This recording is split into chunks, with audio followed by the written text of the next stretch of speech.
حضرت امام احمد بن حنبل علیہ رحمہ کی بارگاہ تھی، تو ایک خاتون مسئلہ پوچھنے آتی ہے، حضرت میں ایک مسئلہ پوچھنے آئی ہوں، پوچھئے۔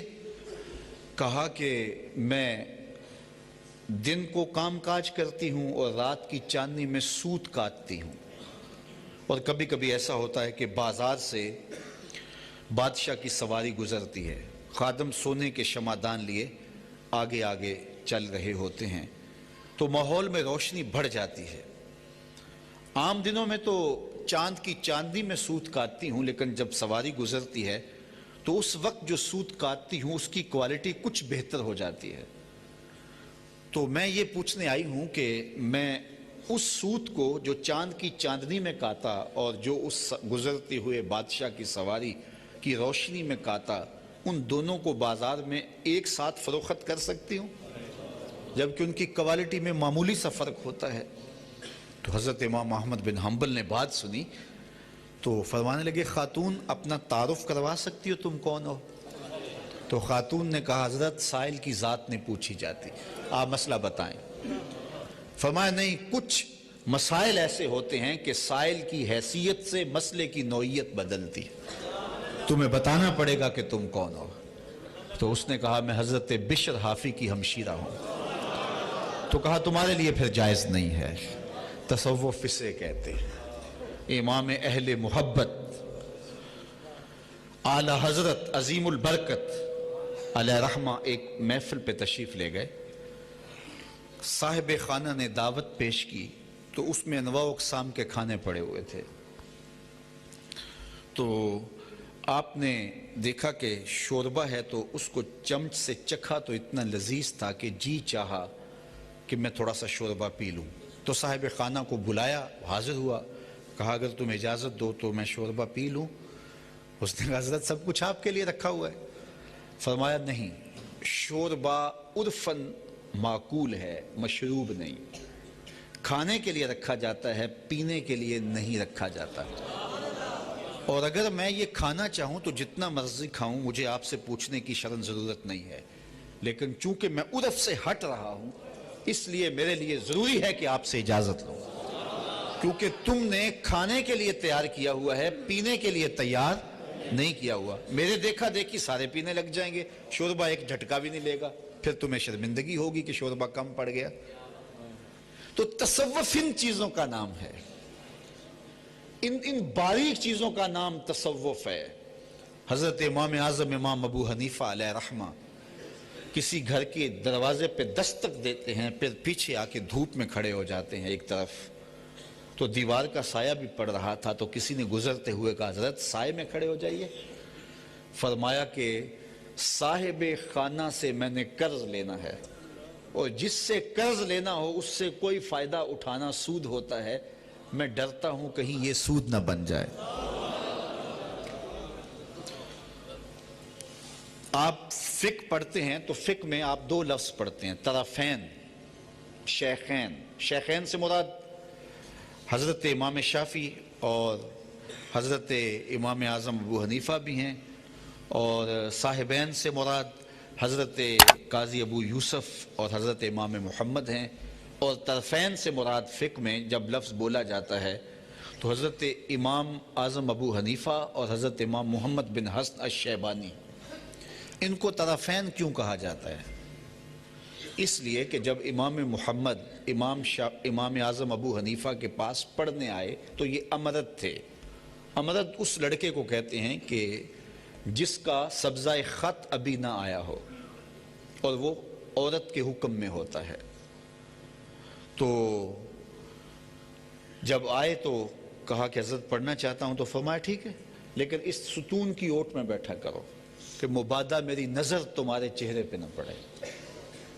تو وہ ستون کی اوٹ میں بیٹھتے تھے، پڑھتے تھے۔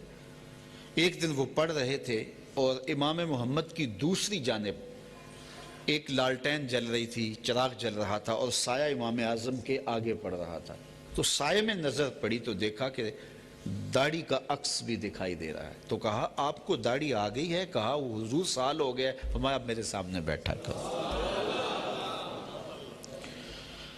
تو یہ احتیاطیں اور یہ ہضم، اس کو تصوف کہتے ہیں۔ جب ضرورت ہو تو اس وقت خاموش نہیں رہنا، اور جب بولنا ہے تمہارے لہجے کے اندر ادب ہو، لیاقت ہو، محبت ہو، پیار سے گندے ہوئے لفظ ہوں، آنے والے کو عزت دیں، اس کو تکریم دیں، تو اس کو جلال کہہ کے ٹال دیا جائے کہ یہ جلالی انداز ہے۔ اللہ اکبر! اللہ کا بندہ صوفی جلال اور جمال کا مظہر ہوتا ہے۔ ہو حلقہ یاراں تو بریشم کی طرح نرم، رزم حق و باطل ہو تو فولاد ہے مومن۔ تو یہ مومن کی زندگی ہے اور یہ مومن کا انداز ہے۔ تو تصوف کیا ہے؟ یہ رسوم کا نام نہیں ہے۔ اقبال نے کہا تھا فقر اریاں گرمی بدر و حنین، فقر اریاں بانگ تکبیر حسین، فقر قرآن احتساب ہست بود، فقر قرآن احتساب ہست۔ یہ من کے محاسبے کا نام ہے، یہ اپنے اندر کی صفائی اور ستھرائی کا نام ہے، اندر کی پاکیزگی کا نام ہے۔ حضرت باعزید بستامی فرماتے ہیں میں نے ایک دن اپنے نفس سے پوچھا کہ نفس میں تجھے خوراک بھی نہیں دیتا، تو پھر بھی پلا اور جوان اور توانا ہے؟ تو کہتا ہے باعزید میرا نفس نے مجھے کہا، حضرت باعزید کہتے ہیں میرے نفس نے مجھے کہا جب تو بازاروں سے گزرتا ہے نا، لوگ انگلیاں اٹھا اٹھا کے کہتے ہیں وہ باعزید وہ باعزید، کہا میری خوراک مل جاتی ہے۔ جس کے اندر اصلاح نہ ہوئی اس کے باہر میں اصلاح کیسے ہوگی؟ اور جس کا اپنا اندر ستھرا نہ ہوا، جو نفس کا غلام اور نوکر اور نفس کا جو ہے وہ چاکر ہوا، تو وہ کسی کی اصلاح کیسے ہو سکتا ہے؟ یہ سب سے مشکل، سب سے بڑا دشمن ہمارا نفس ہے۔ ہمارے دو بڑے دشمن ہیں، ایک شیطان اور دوسرا نفس، اور نفس شیطان سے بھی بڑا ہے، یہ بات ذہن میں رکھیے۔ ہم تو یہ کہتے ہیں میں شیطان نے بہکا دیا، لیکن جب شیطان خود بہکا اور اس نے انکار سجدہ کیا، اس وقت کوئی اور شیطان تو نہیں تھا جس نے شیطان کو شیطان بنایا۔ وہ کون سا دشمن تھا جس نے شیطان کا بھی بڑا غرق کر دیا؟ وہ نفس تھا۔ نفس شیطان کو بھی شیطان بنانے والا ہے، تو یہ بڑا دشمن ہے، اور اس سے لڑائی ساری زندگی رہے گی۔ باج فقیراں کسے نہیں ماریا، باہو ظالم چور اندر داہو۔ یہ بڑا مشکل ہے اس سے مقابلہ۔ ایک بزرگ تھے، انہوں نے ساری زندگی میں کا لفظ زبان پہ نہیں آنے دیا، چونکہ جب اللہ تعالیٰ نے عزازیل سے پوچھا کہ جب میں نے کہا تھا کہ تو سجدہ کر میرے شاہکار کو، تو نے کیوں انکار کیا؟ تو اس نے کہا آنا خیر من ہو، میں بہتر ہوں۔ تو یہ میں جو تھی اس نے اس کا بیڑا غرق کر دیا۔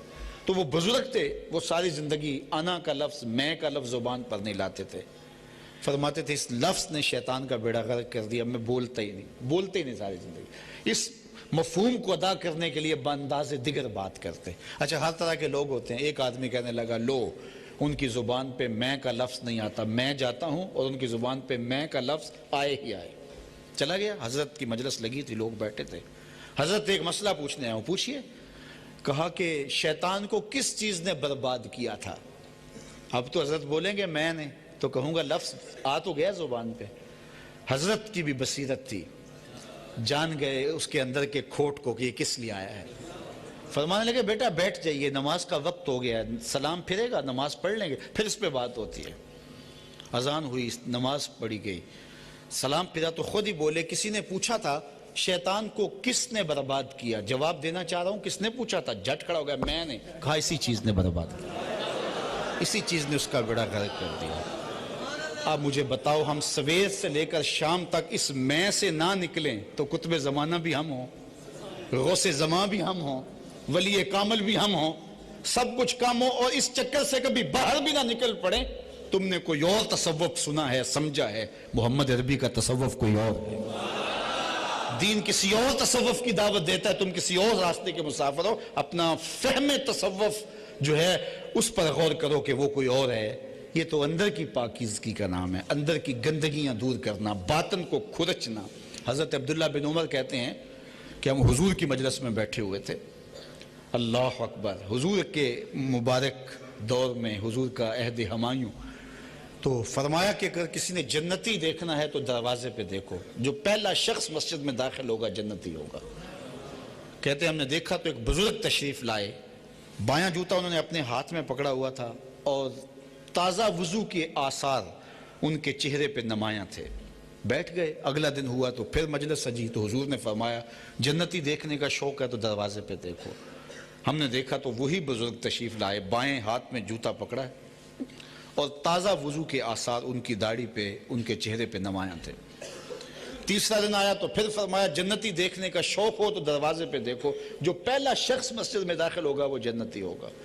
ہم نے دیکھا تو وہی تشریف لائے اور حالت بھی وہی۔ مجلس برخاست ہوئی تو میں ان کے پیچھے چل پڑا۔ میں نے کہا بزرگوں، میری والد گرامی سے کوئی شک رنجی ہو گئی تھی، تو میں 3 دن آپ کے ساتھ گزارنا چاہتا ہوں، مجھے آپ 3 دن اپنے ساتھ گزارنے کا موقع دیں گے؟ انہوں نے کہا کہ آ جاؤ۔ تو کہتے ہیں میری لالچ یہ تھی کہ میں دیکھوں کہ یہ کام کون سے کرتا ہے، کہ حضور نے فرمایا جنتی دیکھنا ہے تو دروازے پہ دیکھو۔ 3 دن یہی دکھائی دیتا رہا۔ کہا تیسرے دن میں ان کے گھر چلا گیا، رات کو انہوں نے مجھے چارپائی دے دی اور خود بھی چادر اوڑھ کے سو گئے اور میں بھی چادر اوڑھ لی، لیکن میں سویا نہیں تھا، میں اس طاق میں تھا کہ میں دیکھوں یہ عبادت کون سی کرتے ہیں، کتنے سجدے کرتے ہیں، کتنی رکعتیں پڑھتے ہیں، وظائف کیا ہے۔ لیکن ساری رات گزر گئی، وہ سوئے رہے۔ صرف اتنا تھا جب کروٹ بدلتے تھے تو رب کا نام لیتے تھے، باقی معمول کی نیند ان کی ہوئی۔ صبح ہوئی، نماز ہوئی، سارا دن کھیتی باڑی، نمازیں چلتی رہی، ناشتہ لیا، کھانا لیا، شام پڑھی۔ میں نے سوچا ہو سکتا ہے میری وجہ سے آج انہوں نے اپنے معمول چھوڑ دی ہوں، چلو آج صحیح۔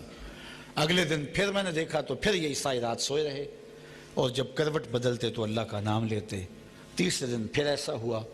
جب 3 دن گزر گئے تو میں نے کہا بابا جی، میری ابا جی سے کوئی لڑائی نہیں ہوئی تھی، میں اس لیے آیا تھا کہ میں دیکھوں کہ آپ عمل کون سے کرتے ہیں، چونکہ 3 دن تک حضور سے ہم سنتے رہے جنتی دیکھنا ہے تو دروازے پہ دیکھو، آپ ہی برآمد ہوتے رہے، تو شاید میری وجہ سے آپ نے اپنے معمولات ترک کر دیے، میں تو اسی شوق میں آیا تھا۔ تو فرمانے لگے بیٹا نہیں، میں نے آپ کی وجہ سے اپنا کوئی معمول ترک نہیں کیا، میرا وہی معمول ہے جو تم نے دیکھا، لیکن ایک میرا کام ہے جو تم دیکھ نہیں سکے، اور وہ میں تمہیں بتا دیتا ہوں۔ تم نے محنت کی ہے، 3 دن رہے ہو، سنو، میرے وہی عمل ہیں جو تم نے دیکھے، کوئی الگ سے عمل نہیں جو تمہاری وجہ سے نہ کیا ہو، لیکن ایک عمل تم نہیں دیکھ سکے، تمہاری نظر وہاں تک نہیں پڑ سکی، اور وہ یہ کہ یہ جو میرے سینے میں دل ہے نا، اس میں کسی مومن کا بغض نہیں ہے۔